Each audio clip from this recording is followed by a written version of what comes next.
your pet scratching? Are they itching? Are they driving you nuts, licking their paws? Oh my goodness, this is the number one thing that so many pet parents deal with every single day. And it's the number one reason why we see your dog at the vet clinic. They're itching and they aren't getting any better.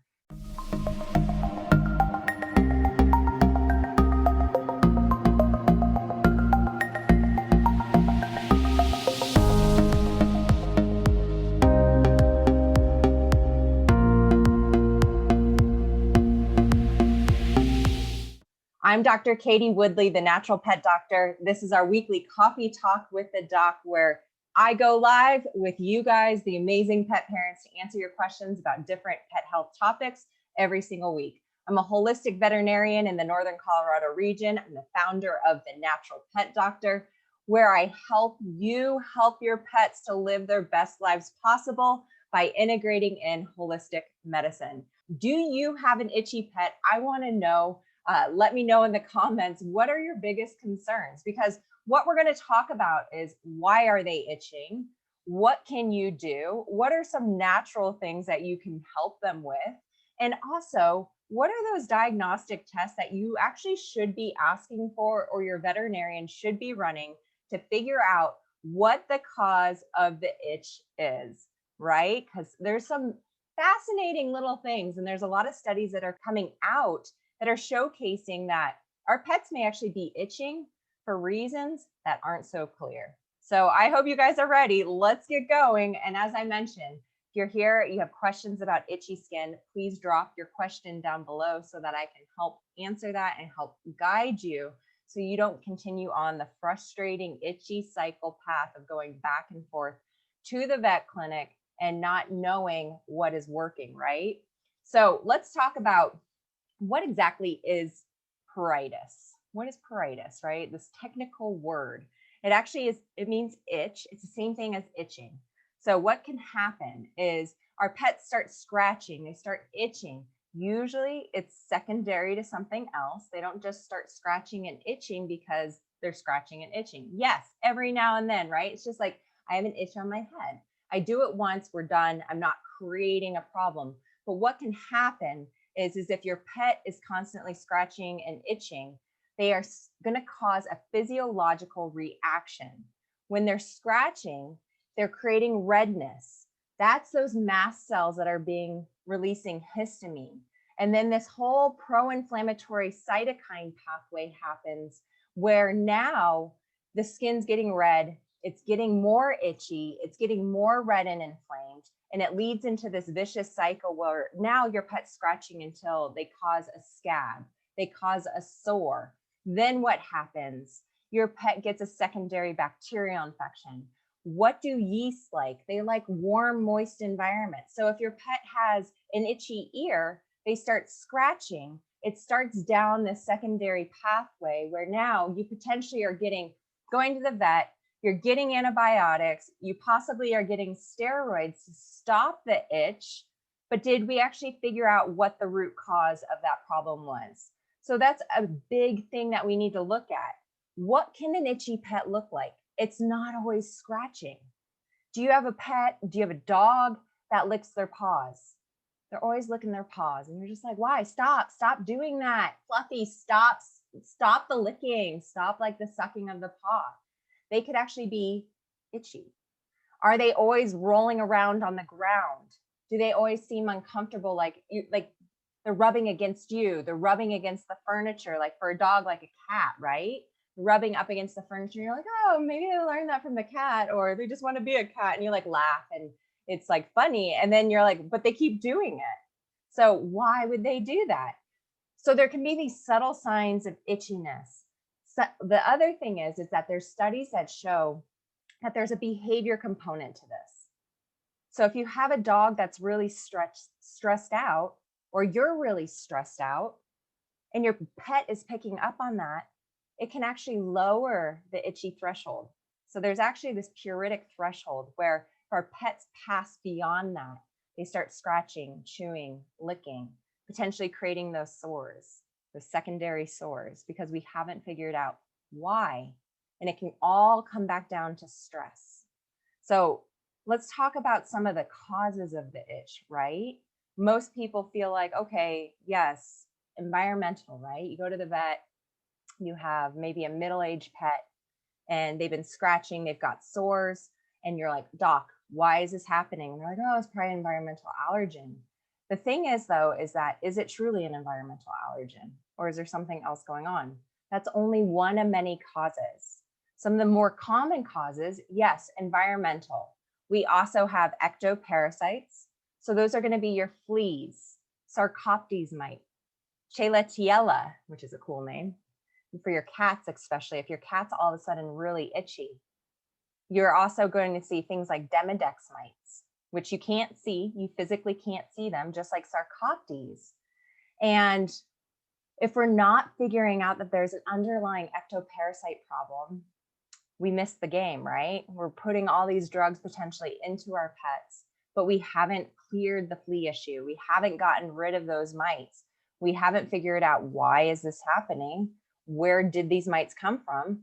Demodex can cause hair loss. It doesn't a lot of times cause itchiness unless your pet gets a secondary infection.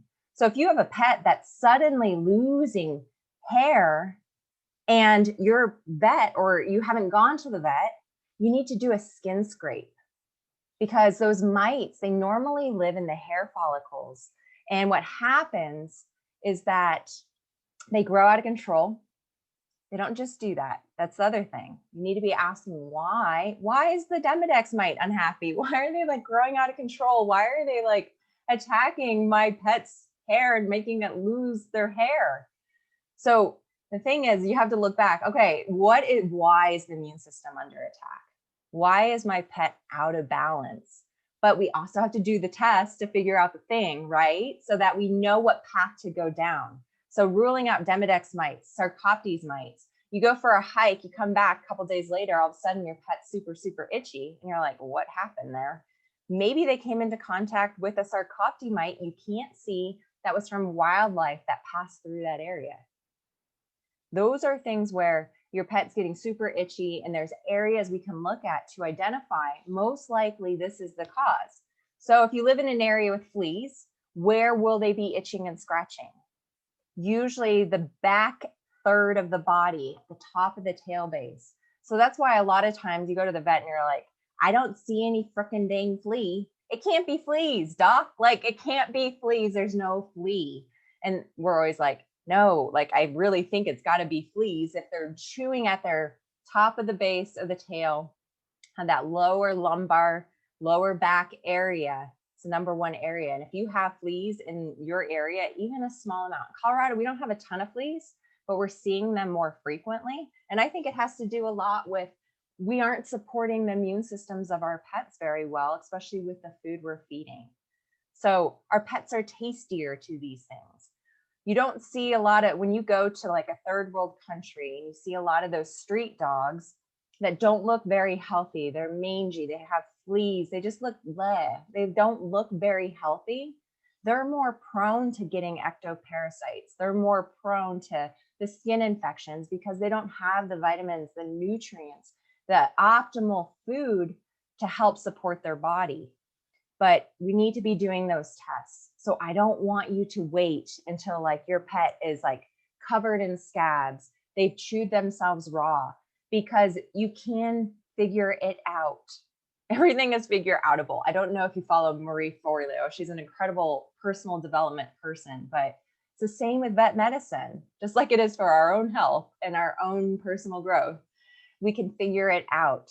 So you need to be open to doing those tests, skin scrapes. We need to do cytology, meaning we look underneath the microscope. We're looking for, are those mites present? What type of cells are we seeing? Are we seeing bacteria? Are we seeing yeast? Because yes, a lot of those things are secondary, but if we don't fix them, we don't get rid of that, we are going to continue down that vicious, itchy cycle path. And that is no fun for any pet parent to be going through. As you know, it's super expensive. It's so stressful. Watching your dog have like chronic ear infections, licking their paw, it is so frustrating. And here's the thing. Some of the other causes that you might not be aware of for your itchy pets. So we talked about ectoparasites, right? So that encompasses all those things from fleas, mites, your Demodex, which is a mite, you can have also ringworm is another cause. We can get ringworm from our cats. That can be asymptomatic carriers, so be aware of that. So if you're seeing that and your cat's a little scratchy, just adopted them, definitely rule that out. You can take them to the vet. They can shine a UV light on them. If they light up like a Christmas tree, guess what? They've got ringworm, not fun. So, but you need to know that so you can fix it, so you can treat it and support them. And then the other factors that we can see, environmental. So a lot of times those pets that are developing environmental allergies, they're usually middle-aged. They're not young pets. And so if you have a pet all of a sudden get itchy, they start licking their paws. They're getting ear infections. It's seasonal. Those are some of the common signs for an environmental allergy that can clue you in like, oh, this is what's going on. It doesn't mean your pet has to suffer every season though. We're getting into spring. I'm already seeing more allergy patients. And the thing is that there's a lot we can do to support their immune system and to get those pollens off, reduce that allergy threshold, that itchy threshold, right? They have to get to this point. Once your pet hits here, so they're like down here, they're not itchy, right? So we have this itchy threshold here, your pet's here. They're doing okay, they're doing fine. And then all of a sudden something blooms and they go up here.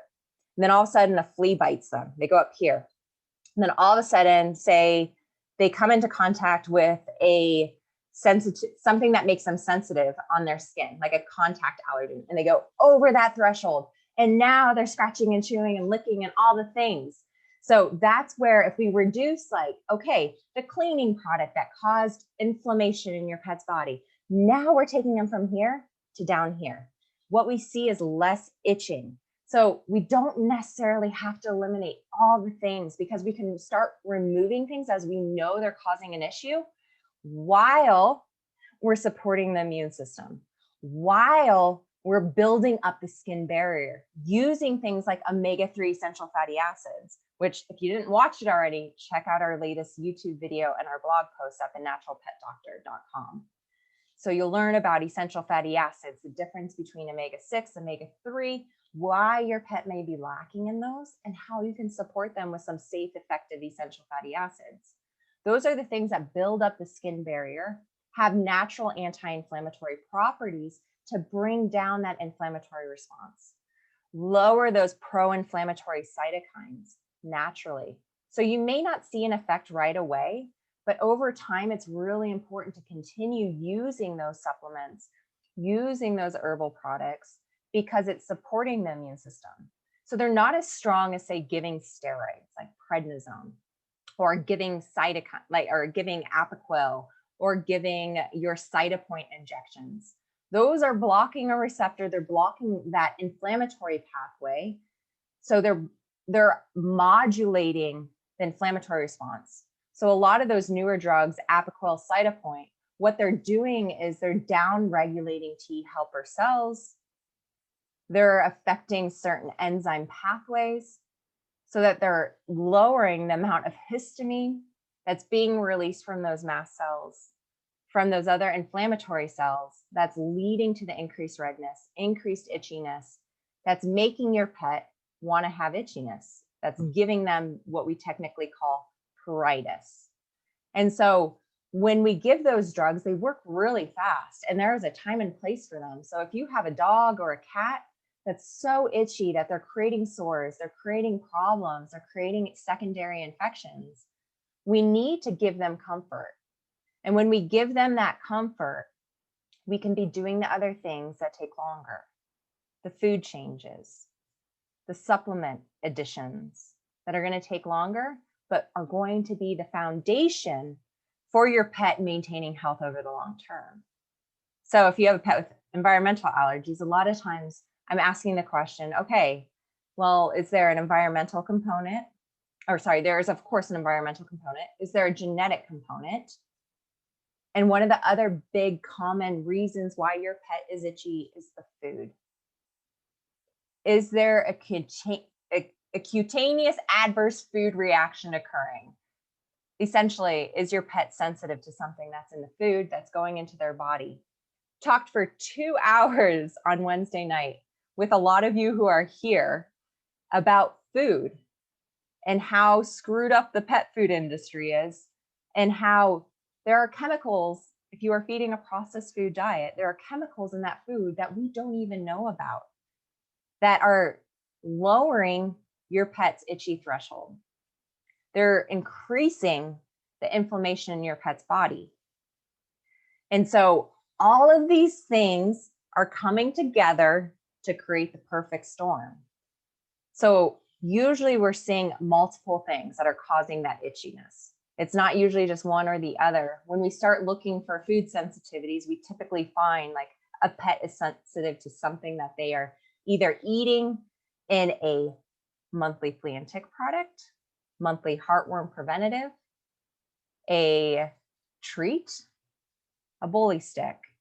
And these things aren't necessary. There's times and places for all these things. If you want more natural remedies for flea and tick products, there are tons of them, and I highly recommend avoiding chemicals to treat fleas and ticks if you can. That's really important. Remember, lowering the amount of chemicals going into our pets' bodies that are creating inflammation. So that's important. And the other thing is too, is your pet could be itchy because they have a secondary bacterial or malassezia or yeast infection. If they have a yeast problem, you got to look hard and long at the food you're feeding your pet. If you're feeding a processed food that is higher in carbs, carbs are starches.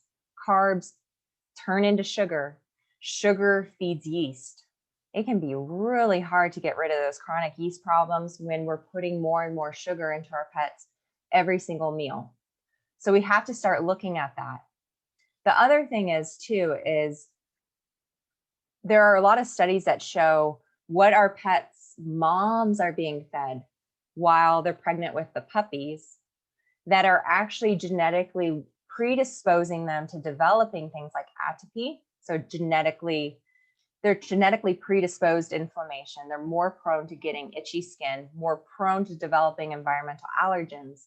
And I saw a fascinating report the other day saying that there's a high likelihood that when we put our young pets, so less than 6 months old, on these flea and tick products, those conventional products, we may actually be doing them a disservice because we're desensitizing that immune system to developing antibodies, developing the right responses to a flea bite, the flea saliva.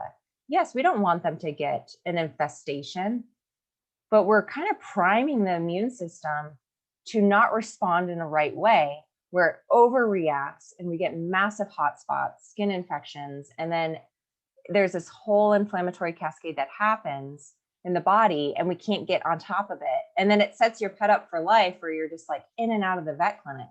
I see so many 4-month-old animals now that have allergies, that are sensitive to food. And it all is because of the amount of chemicals we're putting into their bodies. So if you want to know more about how food sensitivities work versus food allergies, because food sensitivities are a lot more common, make sure you watch last week's or 2 weeks ago YouTube video that I did. Short, sweet, gives you the information. And we need to be doing those tests to rule that out so we can remove it from your pet's body so that we can help heal them.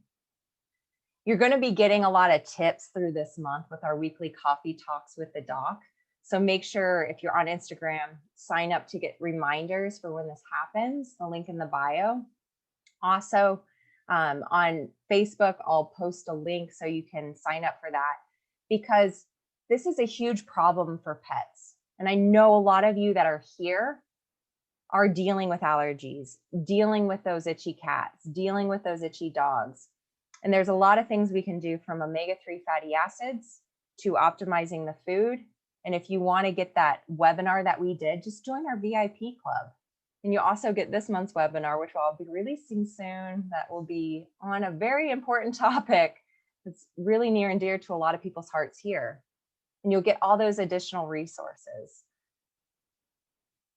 You don't have to keep your pet on drugs. Those drugs are suppressing immune system. They're creating more leaky gut issues. Leaky gut is part of the problem.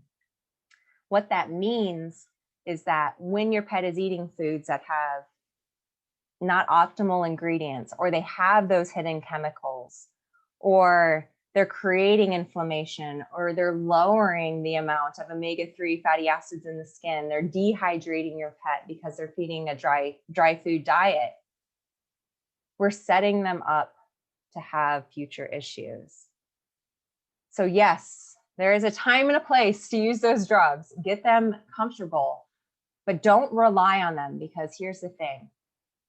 Western medicine is great at acute care, but it treats symptoms. It does not treat the underlying root cause. And there is a time and a place, and we integrate it in together. And I am not against drugs. I'm against using them when we haven't figured out what the root problem is, and we're using them as a Band-Aid for the life of your pet. That's why integrating in an Eastern medicine approach, a holistic approach, is so essential, because we will never, let me repeat that, we will never fix your pet. We will fix the symptom, and it will go away for a little bit. That's what happens. You do a course of antibiotics. It clears up the secondary bacterial infection. And you're like, it fixed it. But then what happens? A few weeks later, maybe a month or two later, it's back. Your pet is scratching, they're licking, they're chewing. They get another hot spot. They get another ear infection. And we haven't changed any of the foundational things. We haven't looked at how do we improve their immune system. 70 to 80% of the immune system is in the gut. So if we're not optimizing gut health by using supplements, by using the right foods, you'll be back in the vet clinic. Another thing is too, is there's other things, cancer, autoimmune diseases that can cause skin issues. So if you're going through this vicious cycle and you're like, it's not clearing up, it's not responding, that's when do a skin biopsy, little punch skin biopsy, super easy. Your pet will recover pretty quickly. A lot of times they don't need a full general anesthesia. They can reverse the sedation. Very easy to get a sample, send it off for histopathology. Make sure you're not dealing with something like a cutaneous lymphoma or an autoimmune disease. Or like for some autoimmune diseases, okay, figure out why. Why did that happen? Why is the body attacking itself? Why did cancer happen? So we can support them with herbs, diet, the right nutrients to help them heal. We might not get rid of it. And yes, House of Paws Boutique, gut health, kefir, raw goat's milk, digestive enzymes, probiotics, L-glutamine, slippery elm if you have a pet with sensitive gut. The other thing is too, I mentioned at the very beginning, stress is a big part of this. What is the environment like? Are we reducing stress? Are we treating stress? Are we helping our pets? Because remember, we got that itchy threshold. Your pet could be down here. They get super stressed and then it goes up here. The other thing is too, who has a pet that itches or chews more at night? Like those closet chewers, right? They're like, oh, mom's going to bed. Let's get on those paws. And you're like, I don't hear them, but why are their paws like saliva stained and red? You might have a closet chewer, but what can happen is when the mind rests, it can allow that overload of the sympathetic nervous system that's ramped up from the inflammation. All of a sudden now your pet's like starts focusing on that. They become more hyper aware that that's happening. And so they start licking and chewing more at night. And that could be why you see that. Or you take them to the vet and they start scratching and chewing and licking more because they're stressed. So we can have these behavioral components that play into your pet's skin disease. And there is a heck of a lot of amazing natural things we can do for behavior issues to help reduce stress. We use a lot of things like CBD. We use a lot of things like your milk proteins to help calm them. We need to also do the behavior modification. If there's a behavior problem, we need to look at the behaviors and look at the training that needs to happen too. A lot of separation anxiety could be instigating some of these increased inflammatory responses leading to itchiness and allergies, especially right now with you going back to work. So make sure you find a good trainer to help you work through that. Dr. Sophia Yin has great resources on her website. She's an amazing behaviorist. So she does has videos, she has books, tips on her blog for helping like those hyperreactive dogs, separation anxiety. We have to keep in mind, we can't always supplement away a behavior issue. That's unrealistic. We can use it to complement the behavior training. So I want you to know that we're going through this month a lot of different supplements for different conditions related to allergies, related to itchiness, related to gut health. Because here's the thing, it's all connected. So we might be talking about allergies or itchiness, but if your pet has chronic disease, joint disease, Cushing's, diabetes, cancer, or you're interested in preventing all of the above plus more to keep them healthy, when you do the little things that I'll be talking about, you're going to get to a place of optimal health for your pets. And we can't always fix everything, right? Your pet has cancer, but what we can do is we can help them not know that they have cancer. We can improve the time that you have with them and improve the quality of their life so that you're not worried about them every day. You're not worried about watching them be in pain or feel like they're suffering. So make sure you're on our newsletter list. Go to thenaturalpetdoctor.com to sign up. You'll get weekly newsletters. You'll get a lot of tips. Join our free Facebook group, The Natural Pet Parent Community. I go live every Wednesday. Just make sure you're getting the knowledge to help improve your pet's overall health. That is the goal. That is my mission. My mission is to give you the education to empower yourself to ask the right questions at the vet and to help your pets live a long and vibrant life.